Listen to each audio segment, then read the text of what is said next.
Every civilization leaves a door someone forgot to open. This is case file number 6. Scattered across the vast highland plateau of Xinjiang in Laos stand thousands of massive carved stone jars, silent sentinels that have weathered centuries without revealing their secrets. These are not ordinary vessels. Many tower over 3 meters tall and weigh several tons, yet they were transported to this remote location by hand long before the invention of modern machinery or heavy transport vehicles. The sheer scale suggests a society capable of immense labor coordination, raising questions about how these monolithic objects moved from quarries to their final resting places across hundreds of separate sites without leaving significant evidence of roads or large-scale construction debris in between. The distribution of these jars is neither random nor uniform. They appear clustered along ancient waterways and ridgelines that once facilitated trade routes connecting the interior highlands with coastal communities further south. While some researchers speculate that each jar served as a funerary urn holding human remains, others propose utilitarian uses for storage or ceremonial purposes tied to agricultural cycles. The lack of contemporary written records from the specific period leaves historians relying on later oral traditions and fragmented archaeological finds, creating an evidentiary gap where fact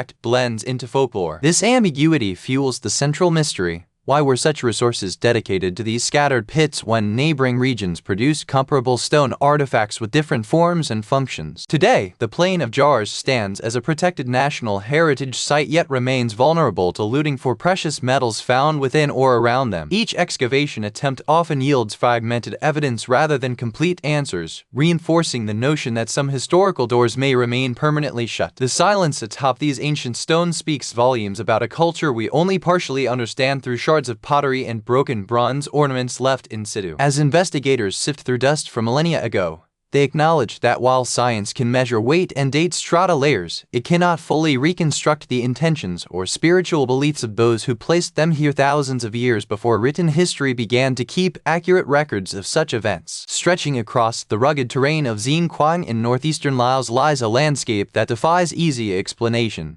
Populated by an estimated 2,100 stone jars catalogued to date. These monolithic vessels are scattered across roughly 90 known archaeological sites, creating a silent testament to a civilization whose legacy is written entirely in stone. The sheer density and distribution of these artifacts suggest a society with immense communal purpose. Yet the reason they were placed here remains as enigmatic today as when first discovered by Western explorers in the early 20th century. The craftsmanship required to create such a vast number of identical objects is staggering, particularly given that most jars are carved from durable sandstone and granite rather than the more easily worked local limestone. Some geological surveys indicate that these massive stones were quarried from sources located many kilometers away before being transported up steep slopes or carried along river beds to their final resting places. The logistical undertaking alone raises profound questions about the level of organization behind it, implying a coordinated effort involving thousands of laborers over generations who possess knowledge of hydrology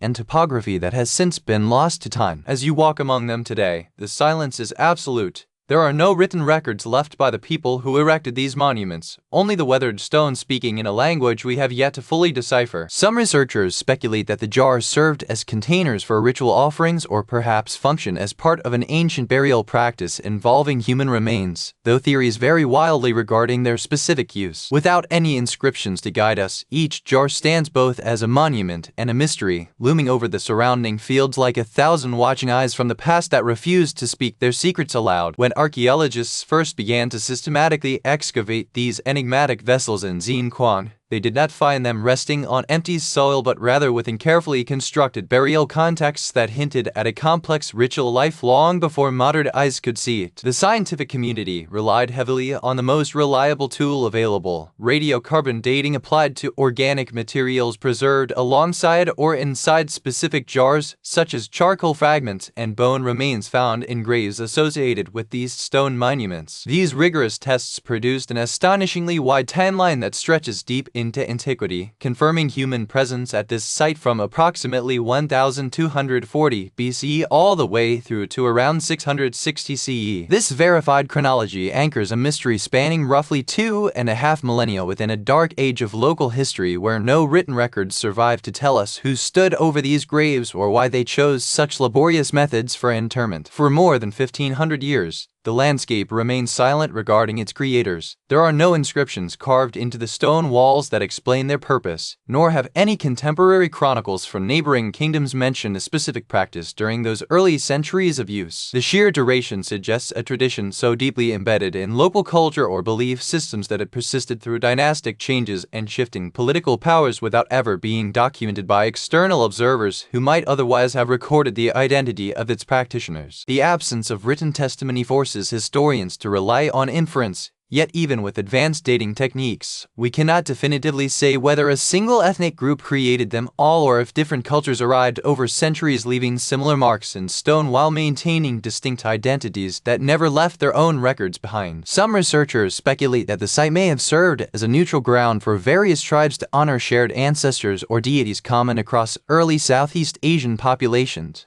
but this remains an educated guess rather than established fact. What stands before us today is not just a collection of stones from different eras, but a profound silence preserved in rock and earth, waiting 2,000 years after the last funeral was held for someone to finally ask who built them and why they buried their dead under such strange umbrellas made by human hands alone. When archaeologists first began digging into these massive stone vessels scattered across Xinjiang province, they uncovered a grim reality that challenges our understanding of ancient life. Excavations reveal human teeth, skeletal remains, and various burial goods found both inside the jars and in shallow pits dug immediately beside them. These discoveries point to a specific funerary custom where the dead were not simply sealed away, but rather treated with a ritualistic delay. It appears that bodies were initially placed on platforms or within these containers to decompose naturally before their remains were considered ready for final interment. This practice mirrors secondary burial rituals known from other ancient cultures around the world, though the sheer number of jars in Laos makes this site unique and mysterious. The theory suggests a society that viewed death as an ongoing process rather than an instantaneous event, separating flesh from bone to honor ancestors later on. Not every jar contains human remains. Some hold no bones at all, while others contain multiple sets of teeth or fragmented skulls mixed with pottery shards. This inconsistency implies that the jars served different functions over centuries, perhaps acting sometimes as temporary resting places and other times simply marking territory or serving a purely symbolic purpose without any bodies ever touching their stone walls. Despite the overwhelming evidence for this burial method in certain sectors of the plain, we must remain cautious about applying it universally to every single vessel found there. Some researchers speculate that jars devoid of skeletal material might have been used for non-funerary purposes or were perhaps filled with ash from cremations long before humans invented fire. Itself remains a contentious topic among experts. The silence inside many of these silent monuments suggests they held significance far beyond mere storage, acting as permanent markers in a landscape where the living constantly interacted with the decomposing past without fully understanding why their ancestors chose such an elaborate and enduring method to honor those who came before them. For generations, the local people of Xinjiang have spun a tale that attempts to bridge the gap between these silent giants and human hands. The most persistent version features a king named Kun Chun, a ruler said to possess immense wealth after securing a decisive military victory against northern tribesmen. Legend dictates that he commissioned artisans in Luang Prabang to carve hundreds of stone bowls from single rocks so they could be transported down the river to his capital at Xinjiang city. The purpose was grand and celebratory, to brew an unprecedented quantity of rice wine, known as *Singha*, specifically for a feast honoring both him and Queen Suffreen. This narrative paints a picture of royal splendor, suggesting that the sheer volume of vessels required such monumental engineering not merely for drinking, but for storage during this lavish victory banquet intended to last for months. Despite its romantic appeal, historians and archaeologists maintain that no written records from the time period corroborate King Kun Chun's existence or these specific events. The oral tradition persists strongly within Lao communities today, yet it remains firmly categorized as folklore rather than verified history. Some researchers speculate that if such a feast did occur with this level of scale, we would likely expect to find corresponding inscriptions on the jars themselves detailing the occasion or names of donors. Instead, the stones are utterly silent regarding their origins, bearing no carvings, symbols, or dates from any known historical era in Laos before 1805 AD, leaving the celebrated story floating entirely within the realm of myth without physical proof to anchor it in time. The silence of the rocks adds a layer of ominous uncertainty that has long puzzled visitors and investigators alike. If these massive containers were indeed intended for storing thousands of liters of liquid rice wine, one might expect residue or chemical traces on their interiors after centuries of exposure. Yet many remain surprisingly clean upon inspection, contradicting practical expectations even when assuming a human purpose like brewing alcohol. The absence of any definitive proof forces us to confront the possibility that our understanding is fundamentally incomplete and perhaps entirely incorrect about why these stones were placed in this vast valley floor thousands of years ago. Ultimately, the story we tell may be less about wine or kings than it is about humanity's enduring need for a satisfying explanation in the face of profound mystery. To fully understand the history etched into these ancient landscapes, archaeologists face a formidable barrier that no amount of curiosity can easily overcome: unexploded ordnance. The region surrounding Xinjiang stands as one of the most heavily bombed areas per capita in human history, subjected to relentless aerial bombardment during decades of 20th century conflict. For years, massive waves of bombs rained down with little precision, aiming to destroy what was perceived as a strategic stronghold rather than leaving it for future study. This violence has left an invisible scar upon the earth that continues to dictate modern access and investigation limits today. Decades after the guns fell silent, millions of landmines and unexploded submunitions still litter the fields where thousands of stone jars lie scattered in solemn silence. These dormant weapons create a lethal perimeter around many potential excavation sites, rendering large-scale digs impossible without risking lives that researchers are unwilling to gamble. Consequently, what we know about these monuments remains frustratingly incomplete. Entire jar clusters may hold secrets regarding their original purpose or the people who built them, forever buried beneath layers of danger. The very ground that preserves this enigmatic heritage simultaneously threatens those brave enough to approach it closely. Some researchers speculate that advanced detection technologies might eventually map safe corridors around known hotspots, allowing for more comprehensive analysis without triggering detonations. However, until such methods are perfected and widespread clearance efforts expand significantly, the plain will remain a partially hidden chapter of human history waiting in the shadows. The jars stand as silent witnesses to both ancient cultures and modern warfare, their true stories fragmented by explosions from centuries past. Until that danger is fully mitigated, our ability to unlock their complete narrative remains strictly limited by the lingering memory of bonds yet to be found. Now, the part historians won't confirm. Here's what if the official maps show us a landscape dotted with roughly 3,000 stone jars scattered across Xinjiang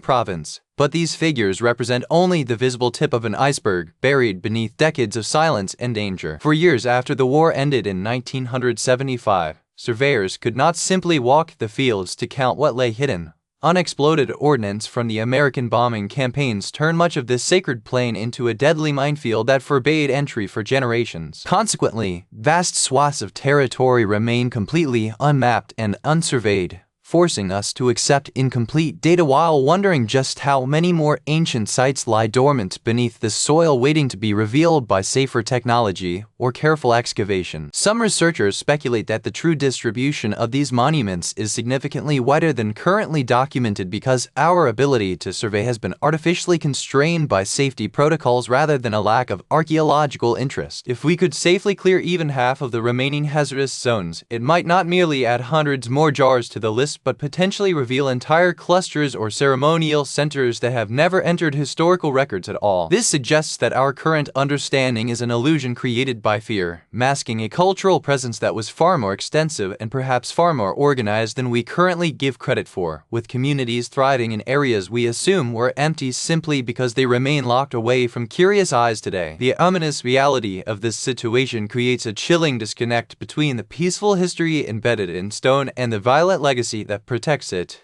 Every jar standing tall is potentially guarding secrets about neighbors who are still waiting to be found by teams willing to face the risk. We stand on land where ancient rituals once flourished under open skies, yet now we can only visit fragments of a grander whole because modern warfare has carved invisible boundaries into our knowledge base that no amount of academic debate can easily erase until the mines themselves are gone. Until then, the plain of jars remains partially hidden from us, and what we think we know about this civilization may be just a shadow of its true scale, stretching far beyond the edges of any published map or official report released to date. For over a century, archaeologists and historians have pored over these scattered monoliths, yet definitive answers remain stubbornly elusive. The identity of the artisans who carved thousands of massive stone jars from local dolomite continues to be debated, with theories ranging from skilled local masons to itinerant traders passing through the region during ancient trade routes. Similarly, the precise reason for their creation and eventual abandonment has never been conclusively established. Some researchers speculate they were used in ritualistic feasts or as temporary markers for significant historical events, while others suggest a connection to prehistoric funerary practices that have left no written record behind them. Despite decades of intensive excavation,